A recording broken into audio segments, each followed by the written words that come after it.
ഈ ഒരു സംസ്ഥാനത്തിലെ അധികാരത്തിലിരിക്കുന്ന ഒരു പാർട്ടിയുടെ എത്ര ദയനീയമായ അധപ്പതനമാണ് ഉണ്ടായിരിക്കുന്നതെന്നാണ് തൃശ്ശൂരിലെ സാധാരണക്കാരായ ഒരാളല്ലല്ലോ പറഞ്ഞിരിക്കുന്നത്. ഡിവൈഎഫ്ഐ ജില്ലാ സെക്രട്ടറി പറഞ്ഞിരിക്കുകയാണ്. അതായത് കവർച്ചാ സംഘമാണ് നേതൃത്വത്തിലുള്ളവർ, ജില്ലാ നേതൃത്വത്തിലുള്ളവർ. അപ്പോൾ സംസ്ഥാന നേതൃത്വത്തിലുള്ള ഒരു കൊള്ളക്കാരാണെന്നാണ് അതിന്റെ അർത്ഥം. ജില്ലാ നേതൃത്വത്തിലിരിക്കുന്ന ആളുകൾ കോടീശ്വരന്മാരായി മാറിയെന്നുള്ളതാണ്. എല്ലാവിധ കളങ്കിതമായ ഏർപ്പാടുകളിലും പങ്കാളികളാണ് ജില്ലാ തലത്തിലുള്ള നേതാക്കന്മാർ. ഞങ്ങൾ പറഞ്ഞല്ലോ, ഭരണം ജില്ലാ നേതൃത്വത്തിനും ഏരിയ നേതൃത്വത്തിനുമായിട്ട് പങ്കുവച്ചു കൊടുത്തിരിക്കുകയാണ്.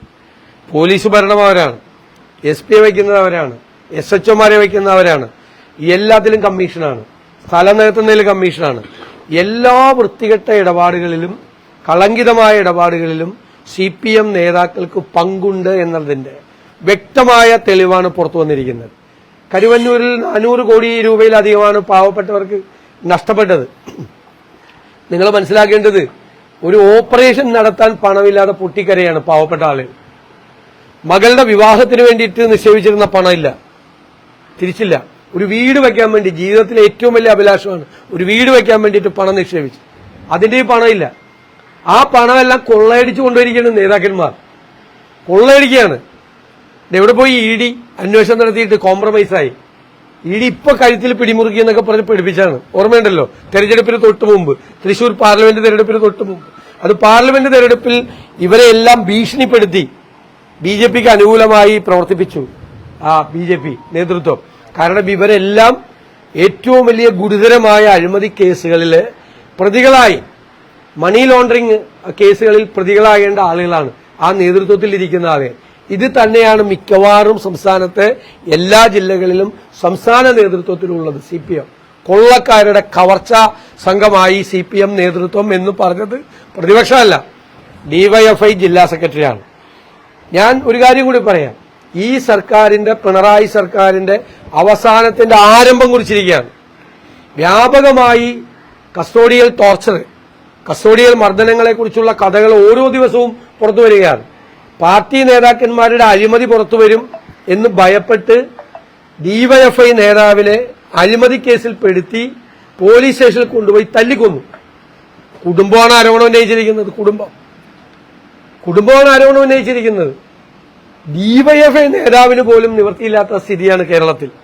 ഒരു അഴിമതി പുറത്തു കൊണ്ടുവരും എന്ന് ഭയന്നപ്പോ നേതാക്കന്മാര് പരാതി കൊടുത്ത് ഈ നേതാവിനെ പോലീസ് സ്റ്റേഷനിൽ കള്ളക്കേസിൽ കുടുക്കി പോലീസ് സ്റ്റേഷനിലിട്ട് മൃതപ്രായനാക്കി. 4 മാസത്തിനകം അതിന്റെ ക്ഷീണത്തിൽ അയാളും മരിച്ചു, അതിന്റെ ക്ഷതമേറ്റ് അയാളും മരിച്ചു.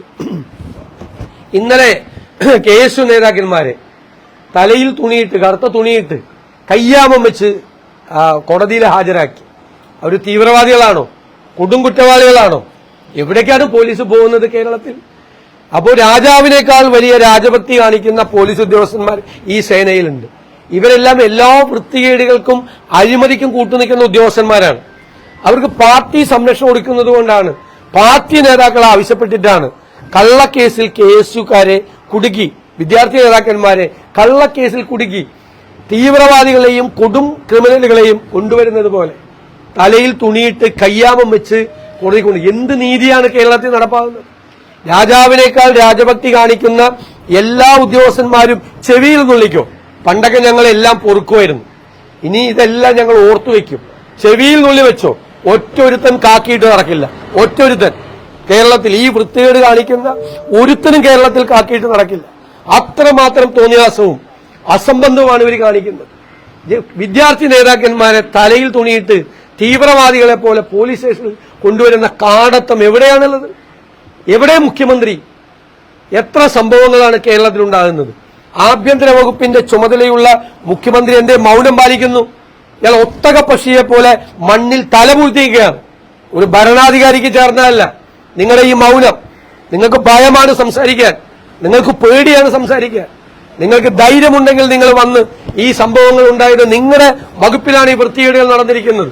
നിങ്ങളുടെ വകുപ്പിലാണ് മുഖ്യമന്ത്രി ഈ തോന്നിയാസം മുഴുവൻ നടക്കുന്നത്. കേട്ടുകേൾവിയില്ലാത്ത വൃത്തികേടുകൾ കേരളത്തിൽ പോലീസിന്റെ പേരിൽ അരാജകത്വവും അതിക്രമവും നടക്കുന്നത്.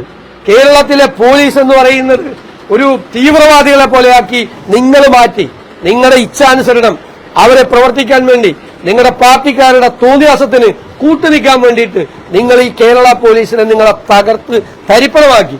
ഇതിന് നിങ്ങളെ കൊണ്ട് ഞങ്ങൾ ഉത്തരം പറയിക്കുക തന്നെ ചെയ്യും. ഞങ്ങളുടെ കുഞ്ഞുങ്ങളെ തീവ്രവാദികളെ പോലെ തലയിൽ തുണിയിട്ട് കറുത്ത തുണിയിട്ട് കയ്യാമം വെച്ച് കോടതിയിൽ കൊണ്ടുവന്നതിന് ഞങ്ങൾ മറുപടി പറയിപ്പിക്കും. 51 വെട്ടുവെട്ടി ചന്ദ്രശേഖരനെ കൊന്ന പ്രതികളെ നിങ്ങൾ 5 സ്റ്റാർ ഹോട്ടലിൽ കൊണ്ടുപോയി മദ്യവും ഭക്ഷണവും മേടിച്ചു കൊടുത്തു. എന്നിട്ട് ഈ പാവപ്പെട്ട പിള്ളേരെ കള്ളക്കേസിൽ കുടുക്കി നിങ്ങൾ തലയിൽ തുണിയിട്ട് നമുക്കിതൊക്കെ മറുപടി പറയിപ്പിക്കാം. ഒരു സംശയം വേണ്ട. ഒരു ചോദ്യമുള്ളത് ഇപ്പം ഇന്നിപ്പം ECR ഈ തീവ്ര വോട്ടർ പട്ടിക പരിഷ്കരണം കേരളത്തിൽ നടപ്പാക്കാൻ എങ്ങനെയാണ് അതിനെ അനുകൂലിക്കുന്നുണ്ടോ?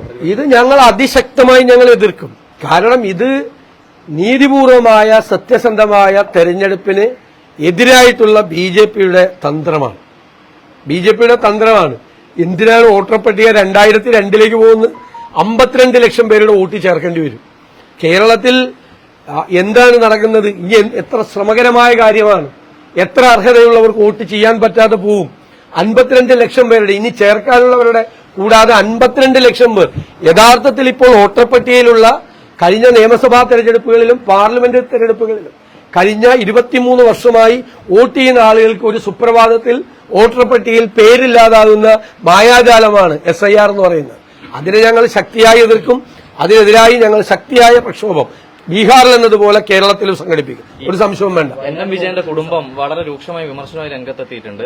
ജീവിതം തകർത്ത പാർട്ടിയാണ് കോൺഗ്രസ്, KPCCക്ക് മുന്നിൽ നിരാഹാരം ഇരിക്കുമെന്നുള്ള പ്രതികരണമാണ് അവർ മാധ്യമങ്ങൾക്ക് മുന്നിൽ നടത്തിയത്. ഏത് NM വിജയന്റെ കുടുംബം ഇവിടുത്തെ അത് അവിടുത്തെ വയനാട് ജില്ലാ കമ്മിറ്റിയും KPCCയും അതിനാവശ്യമായ കുടുംബത്തിന് ആവശ്യമായ സഹായങ്ങൾ കൊടുത്തിട്ടുണ്ട്. ബാക്കി വിശേഷങ്ങൾ എനിക്കറിയില്ല. ഞാൻ അന്വേഷിച്ചിട്ട് പറയാം. ഇല്ല, ആ വിഷയം ക്ലോസ് ചെയ്താണ്. ചാപ്റ്റർ ക്ലോസ് ചെയ്താണ്. ഒന്നുമില്ല. അത് നിങ്ങൾ തന്നെ കൊടുക്കുന്ന വാർത്തകളാണ്. ആരില്ല. ഞങ്ങള് പറയേണ്ട അഭിപ്രായം KPCC പ്രസിഡന്റ് ഉചിതമായ സമയത്ത് പറഞ്ഞിട്ടുണ്ട്. ആവശ്യമുണ്ടെങ്കിൽ പറയും. ഞങ്ങൾ അതൊക്കെ പറഞ്ഞു. ഞാൻ ഇന്നലെ വളരെ കൃത്യമായിട്ട് പറഞ്ഞു. Nothing more, no more comments. ഇന്നലെ പറഞ്ഞല്ലോ. അത് മതി.